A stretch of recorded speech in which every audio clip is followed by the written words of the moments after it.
अगर कोई आपसे पूछे कि बिना यात्रा किए एक स्थान से दूसरे स्थान तक पहुंचना संभव है, तो आपका जवाब होगा नहीं। पर क्या आप टेलीपोर्टेशन शब्द के बारे में जानते हैं? टेलीपोर्टेशन वह प्रक्रिया है जिसमें किसी वस्तु या प्राणी को एक स्थान से दूसरे स्थान पर बिना यात्रा के पहुंचाया जाता है।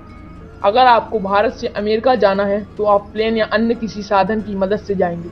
अगर आप बिना यात्रा किए भारत से अमेरिका पहुंच जाएं तो इसी को टेलीपोर्टेशन कहते हैं।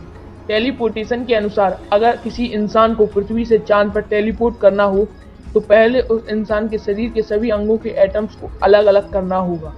अगर विज्ञान की भाषा में कहें तो पहले बॉडी को डीमेटेरियलाइज करना होगा, फिर चांद पर पहुंचकर उन्हीं एटम्स को रीमेटेरियलाइज करना होगा। मगर इसके पहले आपको बता दें कि क्वांटम एंटेंगलमेंट इस ब्रह्मांड में कोई दो पार्टिकल आपस में जुड़े हुए होते हैं।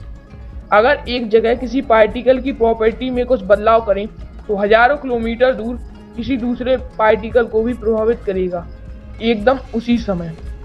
मतलब यह है कि हम बिना यात्रा किए एक जगह से दूसरी जगह जा सकते हैं। वैज्ञानिकों ने कई ऐसे एक्सपेरिमेंट्स किए हैं जिनमें टेलीपोर्टेशन को प्रूव किया है। बहुत सी साइंस लैब्स में फोटोन को टेलीपोर्ट किया है। फोटोन वह पार्टिकल है जिससे प्रकाश बना हुआ होता है। कई साइंस लैब्स में तो फोटोन को 17-18 किलोमीटर तक टेलीपोर्ट किया गया है। लेकिन सन 2012 में ऑस्ट्रिया के वैज्ञानिक एंटोन जिलिंगर ने 143 किलोमीटर की दूरी तक फोटोन को टेलीपोर्ट किया, जो कि रिकॉर्ड ब्रेकिंग था। हमने लाइट को तो टेलीपोर्ट कर लिया, पर क्या हम कभी इंसान को टेलीपोर्ट कर सकते हैं? विज्ञान के अनुसार यह प्रक्रिया काफ़ी जटिल है। इसमें पहले इंसान के शरीर को डीमेटेरियलाइज किया जाएगा।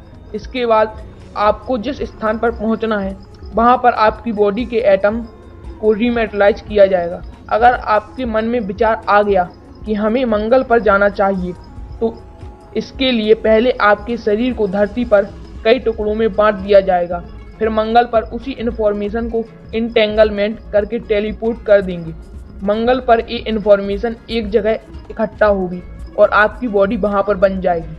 लेकिन आज की टेक्नोलॉजी में यह पॉसिबल नहीं है, क्योंकि एक इंसान की बॉडी में 7 × 10⁻27 यानी कि लगभग इतने एटम्स होते हैं। अगर डाटा की बात करें तो यह 60 ZB का होगा, जो कि KB, MB, GB, TB, PB, EV, ZB की सीरीज से है। मतलब कि हम लोगों का शरीर करोड़ों अरबों गीगाबाइट से बना हुआ है।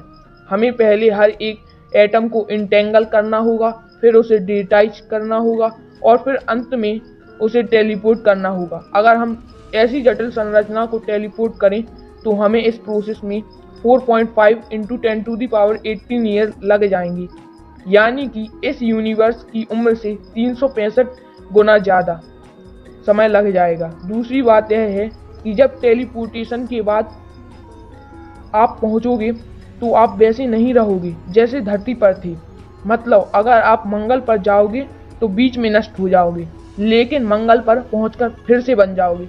पर आप वैसे नहीं बनोगे जैसे धरती पर बने थे। इसे आसान भाषा में समझा जाए तो कि जब इंसान को धरती से टेलीपोर्ट करेंगे मंगल पर जाने के लिए, तब वह इंसान पहले एटम्स में बट जाएगा, फिर वह एक डाटा के रूप में कलेक्ट होगा और जो डाटा कलेक्ट हुआ है वह मंगल तक इन्फॉर्मेशन के रूप में जाएगा। जैसे कि जब आप फ़ोन पर बात करते हैं तो आपकी आवाज़ निकलकर दूसरे फ़ोन में जाती है। आपकी आवाज़ इन्फॉर्मेशन डाटा के रूप में जाती है। दूसरा फ़ोन उस इन्फॉर्मेशन को फिर से आवाज़ के रूप में बदल देता है। उसी प्रकार बॉडी डाटा के रूप में पहले कलेक्ट होगी, फिर वहाँ पर जो मशीनें होंगी उस डाटा को इन्फॉर्मेशन से बॉडी के रूप में निर्माण करेंगी। बॉडी तो शायद बन जाएगी, पर इंसान जिंदा होगा भी या नहीं इसका कोई पता नहीं, क्योंकि इंसान की इतनी जटिल संरचना है तो यह इतना आसान नहीं होगा। इसलिए आज की टेक्नोलॉजी को देखते हुए यह कहना बहुत मुश्किल है कि टेलीपोर्ट पॉसिबल हो सकता है। आने वाले समय में टेक्नोलॉजी में इतनी तरक्की कर लें कि इंसानों को भी टेलीपोर्ट कर सकें।